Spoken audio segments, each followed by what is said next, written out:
Chers internautes, comme vous voyez derrière nous, ça c'est la route qui mène à Diakhamaki, un village de la commune de Medina Bafé. Une visite nous a menés dans ce village aujourd'hui qui avait attiré l'attention des Sénégalais il y a de cela quelques années.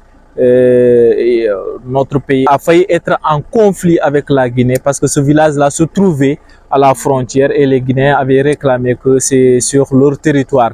Et le président de la République avait pris la décision de délocaliser le village, et ce village en l'amenant sur ce site. Et là, nous tous, nous pensons que quand on entendait Diakhamaki, c'est un village où toutes les commodités étaient déjà sur place, que ce soit le village, la construction, les infrastructures.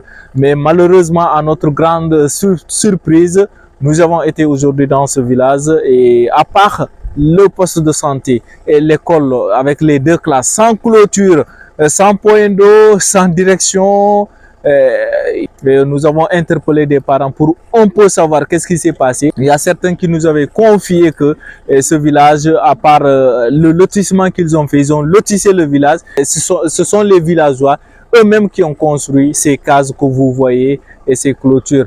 Donc pour nous, il y avait des médias qui étaient là, filmer, faire sortir des lumières, alors que le village était dans l'obscurité. Il n'y a pas d'infrastructure, rien n'a été construit pour le village. Est-ce que le président de la République a délocalisé ce village en disant aux villageois de se débrouiller pour venir s'installer ici?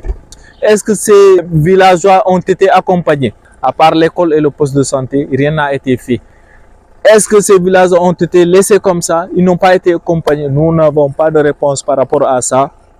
Mais comme vous voyez, ce village aujourd'hui, nous avons même trouvé une maison qui a été brûlée par des incendies, 2 cases. Malheureusement, le chef de ménage a perdu 2 cases. Actuellement, il dort à la Belle Étoile. Et là, c'est une situation qui est dans ce village. Ils ont besoin d'infrastructures. Même l'eau, il y a un seul point d'eau où la population quand même vient pour se ravitailler. C'est la situation qui se trouve à Diakhamaki. Ça, quand tu dis Diakhamaki, tu attires l'attention des personnes, mais retenez que c'est un village qui a besoin de tout. Merci.